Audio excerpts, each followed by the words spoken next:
ಪ್ರೀತಿಯ ವೀಕ್ಷಕರೇ, ನಿಮ್ಮೆಲ್ರಿಗೂ ನಮಸ್ಕಾರ. ನಾನು ಕೆಜೆಹಳ್ಳಿ ಸುರೇಶ್. ಧರ್ಮಸ್ಥಳದಲ್ಲಿ ಆಗಿರಬಹುದು ಅಂತೇಳಿ ಅನುಮಾನಿಸಲಾದಂತ ಅಸಹಜ ಸಾವುಗಳು, ಮಹಿಳೆಯರು ಮತ್ತು ವಿದ್ಯಾರ್ಥಿನಿಯರ ಮೇಲಿನ ದೌರ್ಜನ್ಯ, ಕೊಲೆ, ಅತ್ಯಾಚಾರ ಮತ್ತು ಈ ಎಲ್ಲ ಅಸಹಜ ಸಾವುಗಳಿಗೆ ಸಂಬಂಧಪಟ್ಟ ಹಾಗೆ ಒಂದು ವರ್ಷದ ಹಿಂದೆ ಬಹಳ ಚರ್ಚೆ ಆಯಿತು.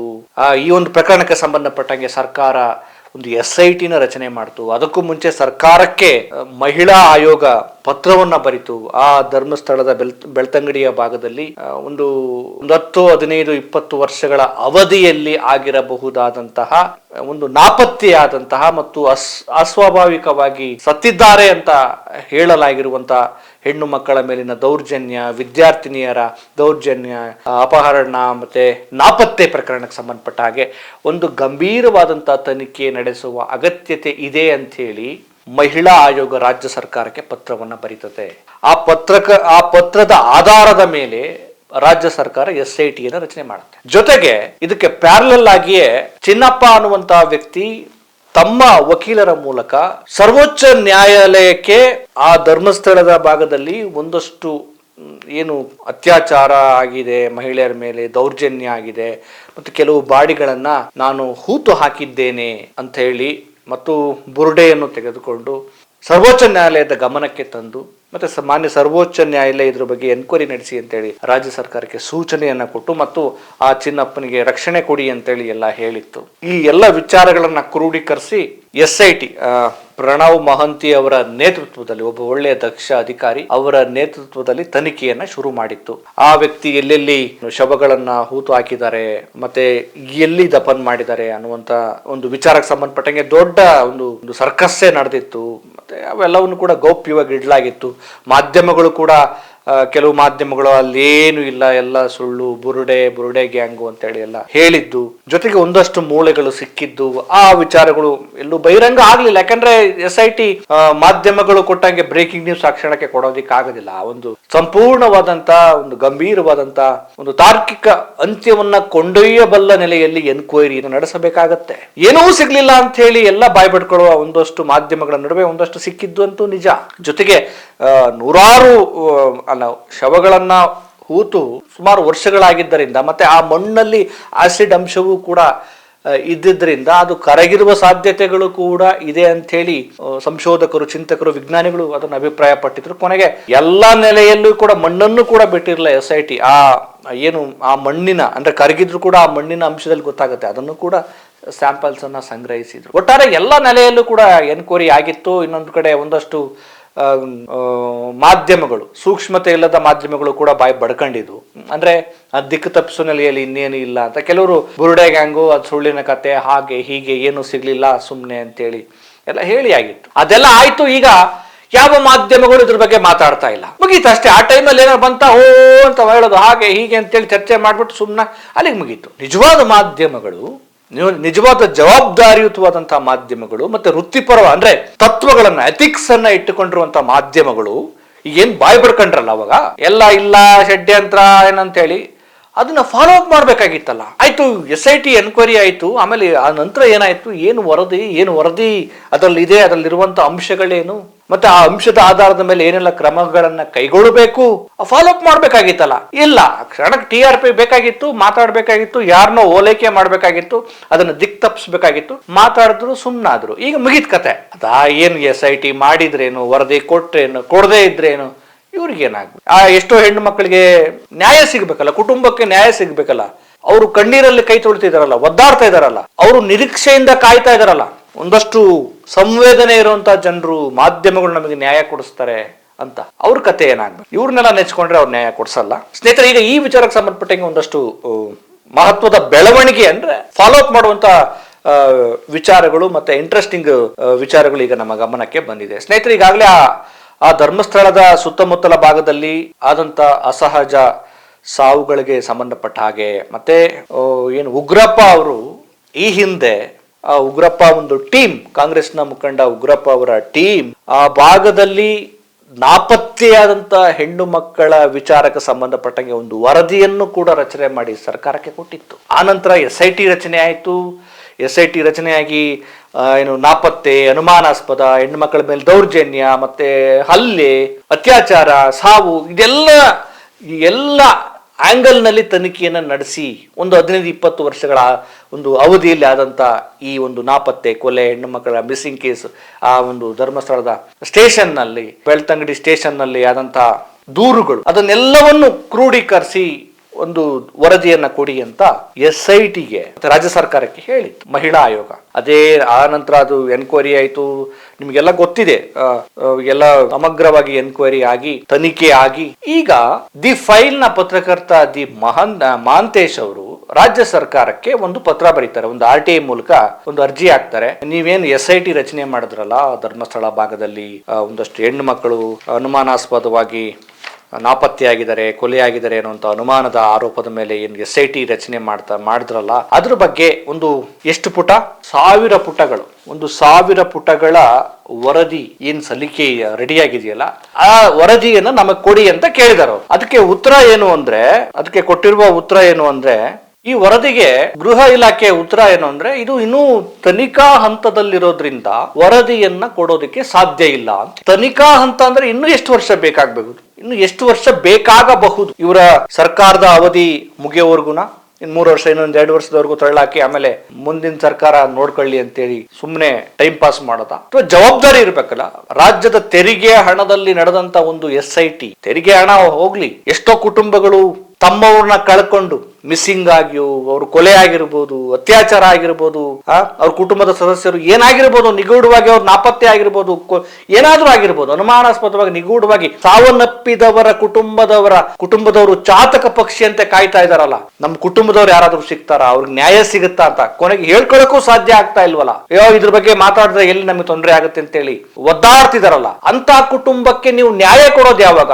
ಇನ್ನೊಂದು ತನಿಖಾ ಹಂತದಲ್ಲಿದೆ, 1000 ಪುಟಗಳ ವರದಿ ರೆಡಿ ಆಗಿದೆ, ನಾವು ನೋಡೋಣ ಕೇಳಿ ತನಿಖಾ ಹಂತದಲ್ಲಿದೆ, ಈಗ ಕೊಡೋದಕ್ಕೆ ಸಾಧ್ಯ ಇಲ್ಲ. ಯಾಕೆ ಸಾಧ್ಯ ಇಲ್ಲ ಆಗಿದೆ? ತನಿಖಾ ಹಂತದಲ್ಲಿದ್ರೆ ಮಧ್ಯಂತರ ವರದಿ ಅಂತ ಒಂದೇನಾದ್ರು ಒಂದು ಕೊಟ್ಟಿರ್ತೀರಲ್ಲ, ಒಂದು ಅಂಶಗಳು ಇರುತ್ತಲ್ವಾ. ಈ ಒಂದು SIT ತನಿಖೆಯಲ್ಲಿ ಈ ಒಂದು ಆರೋಪಕ್ಕೆ ಸಂಬಂಧಪಟ್ಟಂಗೆ, ಈ ಒಂದು ವಿಚಾರಕ್ಕೆ ಸಂಬಂಧಪಟ್ಟಂಗೆ ಯಾವೆಲ್ಲ ಅಂಶಗಳಿದಾವೆ, ಮಹತ್ತರವಾದ ಅಂಶಗಳು ಯಾವಿದಾವೆ, ಯಾರೆಲ್ಲ ಮಿಸ್ಸಿಂಗ್ ಆಗಿದವರ ಯಾರ್ದಾದ್ರೂ ಕಳೆ ಬರಹಗಳು ಸಿಕ್ಕಿದವ, ಅಸ್ಥಿಪಂಜರ ಸಿಕ್ಕಿದವ, ಆ ಅಸ್ಥಿಪಂಜರಗಳ ಮೇಲೆ ಅಥವಾ ಆ ದೇಹದ ಮೇಲೆ ಏನಾದ್ರು ಅತ್ಯಾಚಾರ ಆಗಿರುವ, ದೌರ್ಜನ್ಯ ಆಗಿರುವಂತ ವರದಿ ಏನಾದ್ರೂ ಇದೆಯಾ? ಆ ಎಲ್ಲ ಬಹಳ ಇಂಪಾರ್ಟೆಂಟ್ ವಿಚಾರವನ್ನ ಗೃಹ ಇಲಾಖೆ ಸರ್ಕಾರದ ಮುಖ್ಯ ಕಾರ್ಯದರ್ಶಿಗಳಿಗೆ, ಮುಖ್ಯಮಂತ್ರಿಗಳಿಗೆ, ಮತ್ತೆ ಗೃಹ ಸಚಿವರುಗಳು, ಮತ್ತೆ ಯಾರಿಗೆ ಮಹಿಳಾ ಆಯೋಗಕ್ಕೆ ಕೊಡಬೇಕಾಗಿತ್ತು, ಡಿಸ್ಕಷನ್ ಮಾಡಬೇಕಾಗಿತ್ತು. ಅಯ್ಯೋ, ಏನಾದ್ರೂ ಅದು ನಿಜವೇ ಆಗಿದ್ರೆ ಈ ಅನ್ಯಾಯಗಳನ್ನ ಮಾಡಿದವರ ವಿರುದ್ಧ ಕ್ರಮವನ್ನು ತೆಗೆದುಕೊಳ್ಳುವ ನಿಟ್ಟಿನಲ್ಲಿ ಒಂದು ದಿಟ್ಟ ನಿರ್ಧಾರವನ್ನು ತೆಗೆದುಕೊಳ್ಬೇಕಾಗಿತ್ತಲ್ಲ, ಆ ಪ್ರೋಸೆಸ್ ನಡಿಬೇಕಾಗಿತ್ತಲ್ಲ. ಸುಮ್ಮನೆ ಏನೋ ಒಂದು ಕಾಟಾಚಾರಕ್ಕೆ SIT ರಚನೆ ಮಾಡಿದ್ರು, ಅವರೊಂದು ಎನ್ಕ್ವೈರಿ ಮಾಡಿರ್ತಾರೆ, ಚೆನ್ನಾಗೇ ಮಾಡಿರ್ತಾರೆ, ಎನ್ಕ್ವೈರಿ ಮಾಡಿರ್ಲೇಬೇಕು. ಆ ಎನ್ಕ್ವೈರಿ ಕೇವಲ ಸರ್ಕಾರದ ಮುಂದೆ ಇರೋದಕ್ಕೆ ಸಾಧ್ಯ ಇಲ್ಲ, ಅದು ನ್ಯಾಯಾಲಯದ ಮುಂದೆ ಹೋಗುತ್ತೆ. ಅದನ್ನ ಗಮನಿಸುತ್ತೆ. ಯಾರಾದ್ರೂ ಹೋದ್ರೆ ನಾಳೆ ಮಾನ್ಯ ನ್ಯಾಯಾಲಯವು ಕೂಡ ವರದಿಯನ್ನ ಕೇಳಬಹುದು. ಈಗ ನೋಡಿ, ಹೇಳಿದಾರಲ್ಲ, ಬೆಳ್ತಂಗಡಿ ಪೊಲೀಸ್ ಠಾಣೆ ವ್ಯಾಪ್ತಿಯಲ್ಲಿ 2003ರಿಂದ 2013ರವರೆಗೆ ಆದಂತ ವಿಚಾರ, ಆಮೇಲೆ ಇನ್ನು ಕೆಲವರು 15-20 ವರ್ಷಗಳಿಂದ ಆಗಿರುವಂತ ಅನುಮಾನಾಸ್ಪದ ಸಾವುಗಳ ಬಗ್ಗೆನೂ ಕೂಡ ಎನ್ಕ್ವೈರಿ ನಡೀಬೇಕು ಅಂತ ಹೇಳಲಾಗಿದೆಯಲ್ಲ. ಅಲ್ಲಿ ಎಷ್ಟೋ ಜನ ಕಂಪ್ಲೇಂಟ್ ಕೊಟ್ಟಿದ್ದಾರೆ, ನಮ್ಮ ಮಗಳು ಕಾಣೆ ಆಗಿದ್ದಾಳೆ, ನನ್ನ ಮಗ ಕಾಣೆ ಆಗಿದ್ದಾನೆ, ನಮ್ಮವ್ರು ಕಾಣೆ ಆಗಿದ್ದಾರೆ, ನಮ್ಮ ಚಿಕ್ಕಪ್ಪ ಕಾಣೆ ಆಗಿದ್ದಾರೆ. ಆದ್ರೆ ಅವ್ರು ಎಲ್ಲೋದ್ರು, ಏನಾದ್ರು ಅದನ್ನ ಪತ್ತೆ ಹಚ್ಚಬೇಕಲ್ಲ. ಒಂದು ವೇಳೆ ಆ ರೀತಿ ಮಿಸ್ಸಿಂಗ್ ಆಗಿದ್ರೆ ಏನು ಅವರೇ ಇದಕ್ಕಿದ್ದಂಗೆ ಸಿನಿಮಾಗಳಲ್ಲಿ ಮಾಯ ಆಗ್ತಾರಲ್ಲ, ಮಾಯ ಆಗ್ಬಿಡ್ತಾರ? ಸಾಧ್ಯನೇ ಇಲ್ವಲ್ಲ. ಅದು ಒಂದೇ ಪ್ರದೇಶದಲ್ಲಿ, ಬೇರೆ ಎಲ್ಲೋ ಕೂಡ ಹುಡ್ಕೋದ್ ಕಷ್ಟ ಆಗುತ್ತೆ. ಆದ್ರೆ ಒಂದೇ ಪ್ರದೇಶದಲ್ಲಿ ಅವರು ಅನುಮಾನಾಸ್ಪದವಾಗಿ ಕಳೆದ ಒಂದು 15-20 ವರ್ಷಗಳಿಂದ ನಾಪತ್ತೆ ಆಗ್ತಾರೆ ಅಂದ್ರೆ ಒಂದು ಅನುಮಾನ ಬರುತ್ತಲ್ವಾ? ಯಾಕಲ್ಲೇ ನಾಪತ್ತೆ ಆಗ್ತಾರೆ? ಬೇರೆ ಎಲ್ಲಿಯೂ ಅಲ್ಲದೆ ಆ ಭಾಗದಲ್ಲಿಯೇ ಯಾಕೆ ಹೆಚ್ಚು ಮಂದಿ ನಾಪತ್ತೆ ಆಗ್ತಾರೆ? ಅನುಮಾನಾಸ್ಪದವಾಗಿ ಯಾಕೆ ಅಲ್ಲೇ ಸಾವನ್ನಪ್ಪುತ್ತಾರೆ? ಇದಕ್ಕೆ ಕಾರಣ ಏನಿರಬಹುದು? ಇದರಿಂದ ಯಾವ ಷಡ್ಯಂತ್ರವಿದೆ? ಇದರಿಂದ ಯಾರ ಪ್ರಭಾವ ಇದೆ? ಇದರಿಂದ ಯಾರ ಕೇಡಿತನ ಇದೆ? ಸಂಶೋಧನೆ ಮಾಡಬಹುದಲ್ಲ. ನಮ್ಮ ಕರ್ನಾಟಕದ ಪೊಲೀಸರು ಅಷ್ಟು ಅಸಮರ್ಥರಲ್ಲ. ಅದ್ಭುತವಾಗಿ ಎನ್ಕ್ವೈರಿ ಮಾಡುವಂತ ಸಮರ್ಥತೆ ನಮ್ಮ ಕರ್ನಾಟಕದ ಪೊಲೀಸರಿಗೆ ಇದೆ. ಆದ್ರೆ ಪ್ರಭಾವಗಳು, ದುಷ್ಟತನಗಳು, ಹೇರಿಕೆಗಳಾಗಬಾರ್ದು, ಕೆಲಸ ಮಾಡಬಾರ್ದು. ಅವ್ರು ಮಾಡ್ತಾರೆ. ಅದರಲ್ಲೂ ಒಂದಷ್ಟು ಕಿಡಿಗೇಡಿಗಳು, ಕೆಟ್ಟ ಪೊಲೀಸರು ಇದ್ದಾರೆ. ಎಲ್ಲರನ್ನೂ ನಾನು ಹೇಳ್ತಿಲ್ಲ. ತಿನ್ನೋ ಅನ್ನಕ್ಕೆ ನಿಯತ್ತನ್ನ ಉಳಿಸಿಕೊಳ್ಳದೆ ಇರುವಂತ ಇದ್ದಾರೆ ಅಧಿಕಾರಿಗಳು. ಅವ್ರನ್ನೆಲ್ಲ ನಾವು ಪೊಲೀಸರು ಅಂತ ಕರೆಯೋದಿಕ್ಕಾಗಲ್ಲ. ಅವರೆಲ್ಲ ಕರ್ತವ್ಯ ಭ್ರಷ್ಟರು ಅವರು. ಇದಾಯ್ತಾ? ಅನಂತರ ಈಗ ಯಾವುದೇ ಅನುಮಾನಾಸ್ಪದ ಅಸಹಜ ಕೊಲೆಗಳ ಅಂದ್ರೆ ನಿಗೂಢವಾಗಿ ಸಾವನ್ನಪ್ಪುದ್ರಪ್ಪ, ಯಾವುದೋ ಆ ಭಾಗದಲ್ಲಿ ಒಬ್ರು ಯಾರೋ ಸತ್ರು ಅನುಮಾನಾಸ್ಪದವಾಗಿ, ಅದು ಯಾರ ವ್ಯಾಪ್ತಿಗೆ ಬರುತ್ತೆ? ಅಲ್ಲಿನ ಪೊಲೀಸ್ ಠಾಣಾ ವ್ಯಾಪ್ತಿಗೆ ಬರುತ್ತೆ. ಅವ್ರು ಕೊಲೆ ಆಗಿದಾರೋ ಅಥವಾ ಸಹಜವಾಗಿ ಸತ್ತಿದಾರೋ ಅಸಹಜವಾಗಿ ಸತ್ತಿದಾರೋ, ಅವ್ರ ಮೇಲೆ ದೌರ್ಜನ್ಯ ಆಗಿದೆಯೋ, ಲೈಂಗಿಕ ದೌರ್ಜನ್ಯ ಆಗಿದೆಯಾ ಅಥವಾ ಇನ್ನೇನಾದ್ರು ಮಾಡಿದಾರ, ಅದನ್ನೆಲ್ಲ ಎನ್ಕ್ವೈರಿ ಮಾಡೋದು ಯಾರು?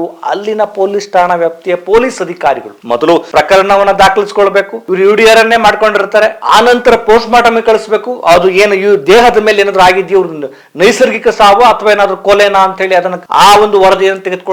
ಅದಾದ ನಂತರ ಇವ್ರು ಯಾರು, ಇವ್ರ ಹೆಸರೇನು ಅಂತ ಹೇಳಿ ಪತ್ತೆ ಹಚ್ಚಬೇಕು. ಇದು ನಿಜವಾಗ್ಲೂ ಒಂದು ವೇಳೆ ಅಸಹಜ ಸಾವಲ್ಲ ಕೊಲೆ ಅಂತ ಅನ್ನೋದಾದ್ರೆ ಎನ್ಕ್ವೈರಿ ಶುರು ಆಗ್ಬೇಕು. ಅಲ್ಲಿ ಸಿಗುವ ಅಲ್ಲಾಗುವ ಸಾವುಗಳೆಲ್ಲವೂ ಕೂಡ ಸಹಜ ಸಾವುಗಳು ಅಂತ ಆಗ್ಬಿಟ್ರೆ, ಅಂತ ಪೊಲೀಸರೇ ನಿರ್ಧಾರ ಮಾಡ್ಬಿಟ್ರೆ ಅದು ಹೆಂಗೆ? ಅದು ಯಾವ ರೀತಿ ನಿರ್ಧಾರ ಮಾಡ್ಬಿಡ್ತಾರೆ? ಅಲ್ಲಿ ಕೊಲೆನೂ ಆಗಿರ್ಬೋದು, ಗೊತ್ತಿಲ್ಲ, ಅದನ್ನ ಹೇಳ್ಬೇಕು. ಅಥವಾ ದೌರ್ಜನ್ಯ ಆಗಿರ್ಬೋದು, ಯಾರಿಗ್ ಗೊತ್ತು, ಅಥವಾ ನೈಸರ್ಗಿಕವಾಗಿ ಸತ್ತೋಗಿರ್ಬೋದು, ಅದನ್ನ ಸಾಕ್ಷೀಕರಿಸ್ಬೇಕಲ್ಲ. ಬರೀ ಬಾಯಿ ಮತ್ತಲ್ಲಿ ಹೇಳಿದ್ರೆ ಆಗತ್ತಾ? ಅದಕ್ಕೆ ಸಂಬಂಧಪಟ್ಟ ವೈದ್ಯಕೀಯ ವರದಿಗಳು ಬೇಕಲ್ಲ, ತನಿಖಾ ವರದಿಗಳು ಬೇಕಲ್ಲ. ಬರೀ ಬಾಯಿ ಮತ್ತಲ್ಲಿ ಒಂದು ಬರ್ಕೊಂಡ್ಬಿಟ್ರೆ ಆ ಠಾಣೆಯಲ್ಲಿ ದಾಖಲಾದ ಅಸಹಜ ಸಾವುಗಳ ವಿವರಗಳು, ಇದು ಅಸಹಜ ಕೊಲೆಯೋ ಏನೋ ಅದ್ರ ಡೀಟೇಲ್ ಎಲ್ಲ ಸ್ಟೇಷನ್ ಅಲ್ಲಿ ಸಿಗ್ಬೇಕಲ್ಲ.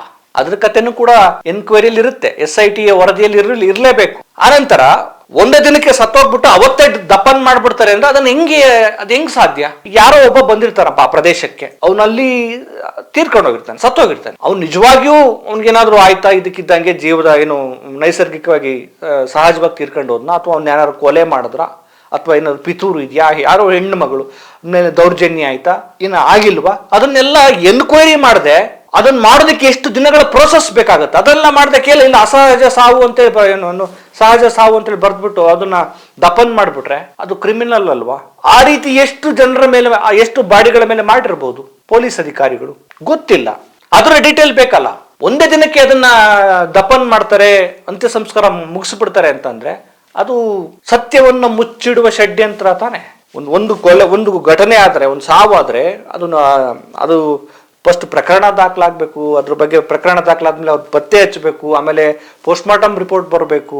ಆಯ್ತಪ್ಪ, ಯಾರೋ ಅಪರಿಚಿತರ ಸಾವು ಆಯ್ತು ಅಂತ ಇಟ್ಕೊಳ್ಳೋಣ, ಅದನ್ನ ಆ ಕ್ಷಣಗೆ ಅವತ್ತೇ ಹೆಂಗೆ ಮಾಡ್ತೀರಿ? ಅದು ಈ ಸಂಬಂಧಪಟ್ಟವರಿಗೆ ಆ ಬಾಡಿಯನ್ನ ಕೊಡ್ಬೇಕಲ್ವಾ, ಪ್ರಕಟಣೆ ಕೊಡ್ಬೇಕಲ್ವಾ? ಇಂಥವ್ರು ಈ ಭಾಗದಲ್ಲಿ ಹಿಂಗೆ ಅನುಮಾನಾಸ್ಪದವಾಗಿ ಸಾವನ್ನಪ್ಪಿದ್ದಾರೆ, ಅದು ಅನುಮಾನಾಸ್ಪದನ ಕೊಲೆ ಅನ್ನೋದನ್ನ ತನಿಖೆ ನಂತರ ಡಿಸೈಡ್ ಮಾಡಬೇಕು. ಮತ್ತೆ ಆ ಸಂಬಂಧಿಕರಿಗೆ, ಸಂಬಂಧಪಟ್ಟ ಕುಟುಂಬದವರಿಗೆ ತಲುಪಿಸೋ ಪ್ರಯತ್ನವನ್ನ ಮಾಡ್ಬೇಕಲ್ಲ. ಹಿಂಗಿದ್ದಾರೆ, ಈ ರೀತಿ ಇವರ ಮುಖಚರ್ಯೆ ಇದೆ, ಇವರ ಹೆಸರು ಒಂದು ವೇಳೆ ಸಿಕ್ಕರೆ ದಾಖಲೆ, ಸಂಬಂಧಪಟ್ಟವರು ಇವ್ರನ್ನ ನೀವು ಸಂಪರ್ಕಿಸಬಹುದು ಅಥವಾ ಬಾಡಿ ತಗೊಂಡು ಹೋಗ್ಬೋದು ಅಂತೇಳಿ ಪ್ರಕಟಣೆ ಕೊಡ್ಬೇಕಲ್ಲ ಎಲ್ಲ ರಾಜ್ಯದ ಎಲ್ಲ ಪೊಲೀಸ್ ಠಾಣಾ ವ್ಯಾಪ್ತಿಗಳಲ್ಲಿ. ಅದ್ಯಾವುದನ್ನು ಮಾಡದೆ ಅವತ್ತೇ ಸತ್ರು ಅವತ್ತೇ ತಪ್ಪನ್ನು ಮಾಡ್ತಾರೆ ಅಂತಂದ್ರೆ ಅದು ಕಾನೂನಲ್ಲಿ ಅವಕಾಶ ಇದೆಯಾ? ಈ ರೀತಿ ಷಡ್ಯಂತ್ರಗಳು ಬಹಳ ಆಗಿರುವ ಅನುಮಾನಗಳಿವೆ. ಆ ಅನುಮಾನಗಳಿಗೆ ಆ ಹುದುಗಿ ಹೋಗಿರುವ ಸತ್ಯಗಳನ್ನ ಹೊರಗಡೆ ತೆಗೆಯುವ ಕೆಲಸವನ್ನ SIT ಪ್ರಾಮಾಣಿಕವಾಗಿ ಮಾಡಿದ್ರೆ ಖಂಡಿತ ಅದರಲ್ಲಿ ಬಹಿರಂಗ ಆಗಿರ್ಲಿಕ್ಕೆ ಬೇಕು. ಆ ರೀತಿ ಮಾಡಿದ್ರೆ, ಈಗ ಅಲ್ಲಿನ ಗ್ರಾಮ ಪಂಚಾಯಿತಿಯ ಅಧ್ಯಕ್ಷರುಗಳೆಲ್ಲ ಹೇಳು, ನಾವು ಸುಮಾರು ಎಣ್ಣೆಗಳನ್ನ ಸುಟ್ಟಾಕಿ, ಅದೇಂಗೆ ಸುಟ್ಟಾಕಿ ಸುಮಾರು ಎಣ್ಣೆಗಳನ್ನ ಎನ್ಕ್ವೈರಿ ನಡೆದೆ, ಸಂಬಂಧಪಟ್ಟ ಕುಟುಂಬದವ್ರಿಗೆ ಅದನ್ನು ಒಪ್ಪಿಸದೆ, ಕೊನೆಗೆ ಇಷ್ಟೆಲ್ಲಾ ಪ್ರಕಟಣೆ ಕೊಟ್ಟ ನಂತರವೂ ಕೂಡ ಯಾರೂ ಸಿಗ್ಲಿಲ್ಲ ಅಂದ್ರೆ, ಇದೊಂದು ಅಪರಿಚಿತ ಹೆಣ ಯಾರು ಸಿಗ್ಲಿಲ್ಲ ಅಂತ ಹೇಳಿದ್ರೆ ಅದನ್ನ ದಫನ್ ಮಾಡೋದಕ್ಕೂ ಒಂದಷ್ಟು ಪ್ರೋಸೆಸ್ ಇದೆ, ಯಾರ ಮೂಲಕ ಆಗ್ಬೇಕು ಏನು ಅಂತ ಹೇಳಿ. ಅದನ್ನ ಹೆಂಗೆ ಸಿಕ್ಕ ಹೆಣಗಳನ್ನೆಲ್ಲ ಹೆಂಗೆ ದಫನ್ ಮಾಡ್ತಾರೆ ಅಂದ್ರೆ ಅದೇನದು? ಆ ರೀತಿ ಮಾಡೋದಕ್ಕೆ ಹೇಗೆ ಸಾಧ್ಯ? ಆ ರೀತಿ ಮಾಡಿದಾರೆ ಅಂದ್ರೆ ಅವ್ರನ್ನ ಎನ್ಕ್ವೈರಿ ಮಾಡ್ಬೇಕಲ್ಲ. ಹೆಂಗ್ ಮಾಡಿದ್ರೆ? ಇದರಿಂದ ಯಾರು ನಿಮ್ಗೆ ಹೇಳಿದ್ರು ಈ ರೀತಿ ಮಾಡಿದ್ರೆ? ಪೊಲೀಸ್ನವ್ರು ಇದನ್ನ ಹೆಂಗ್ ಮಾಡಿದ್ರೆ? ನಿಮ್ಮ ಮೇಲೆ ಯಾರು ಪ್ರಭಾವ ಹೇರಿದ್ರು ಈ ರೀತಿ ಮಾಡೋದಕ್ಕೆ? ತುಂಬಾ ಸತ್ಯಗಳು ಭೂಗರ್ಭದಲ್ಲಿ ಹುದುಗಿ ಹೋಗಿವೆ. ಜನರ ಮನಸ್ಸುಗಳಲ್ಲೂ ಕೆಲವು ಭ್ರಷ್ಟ ಅಧಿಕಾರಿಗಳ ಮನಸ್ಸಿನಲ್ಲಿ ಇವೆ. ಅದನ್ನ ಹೊರಗಡೆ ಬಯಲು ಮಾಡೋ ಕೆಲಸವನ್ನ ಪ್ರಾಮಾಣಿಕವಾದಂತ ಪೊಲೀಸ್ ಅಧಿಕಾರಿಗಳು ಮಾಡಬೇಕು. ಈಗ ವರದಿ ಕೊಡಿ ಅಂದ್ರೆ ನಿಮಗೆ ಕೊಡಕ್ ಸಾಧ್ಯ ಇಲ್ಲ, ಅದು ತನಿಖೆ ಹಂತದಲ್ಲಿದೆ. ತನಿಖೆ ಹಂತದಲ್ಲಿ ಇನ್ನು ಎಷ್ಟು ವರ್ಷಗಳ ಕಾಲ ತನಿಖೆ ಹಂತದಲ್ಲಿದೆ. ಹಾಗಿದ್ರೆ ನೀವು ನ್ಯಾಯ ಕೊಡಿಸ್ತೀರಾ? ಹಿಂಗ ತನಿಖೆ 100 ವರ್ಷ ತನಿಖೆ ಮಾಡ್ಬಿಡ್ರಪ್ಪ, ಅಷ್ಟೊತ್ತಿಗೆ ಎಷ್ಟು ಜನ ಬದುಕಿರ್ತಾರೆ? ನ್ಯಾಯ ಸಿಕ್ಕಂಗ ಆಗತ್ತಾ?